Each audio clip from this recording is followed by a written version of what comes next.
On February 20th, 2026, Japan's foreign minister stood before a special session of the Diet and said Takeshima was Japanese territory, both historically and under international law, and that Japan would respond to Korea resolutely. It was a routine line. Japanese foreign ministers have said versions of it for 70 years. What's not routine is the machinery built to back it up. A national exhibition hall in Tokyo, expanded twice in 2025 alone, whose entire purpose is convincing the Japanese public that this claim isn't a formality, it's a fact. Japan's account starts in the 1600s too, but tells a different story from the same century. Merchant families from Yonago, the Oya, and Murakawa held shogunate-issued licenses to fish around Takeshima and used it as a stopover en route to Olungdo. To Japan, this is the original use, predating any Korean administrative claim to the specific islet.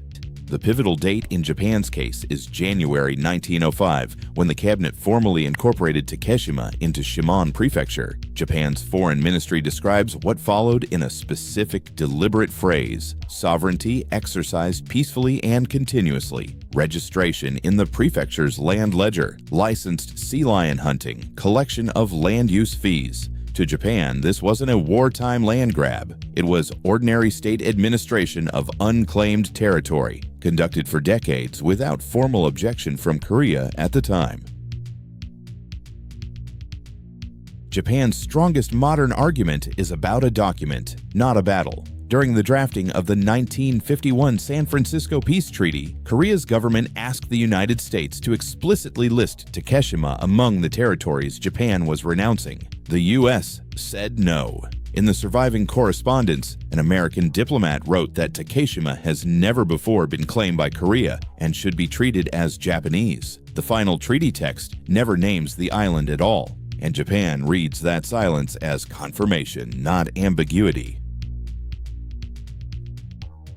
Since 1954, Japan has proposed sending the dispute to the International Court of Justice 3 separate times: 1954, 1962, and 2012. Korea has declined every time. In Japan's framing, this isn't Korea protecting a weak legal position, it's the entire strategy. Japan's official language calls Korea's administration of the island an illegal occupation with no basis in international law, and casts itself as the party willing to let a neutral court decide against a counterpart that won't show up. Since 2005, the centennial of the 1905 incorporation, Shimane Prefecture has marked February 22nd as Takeshima Day with an annual ceremony and opened a dedicated Takeshima archive room in 2007. The national government went further. In 2025 alone, Tokyo's Territory and Sovereignty Exhibition Hall was renovated in April and expanded again in November with an immersive theater projecting Takeshima's coastline onto the floor and walls. This isn't a claim being quietly maintained. It's a claim being actively taught to a new generation. Japan rarely reaches for the emotional register Korea uses. Its case is built almost entirely on paperwork, cabinet decisions, treaty drafts, court proposals, and that's deliberate.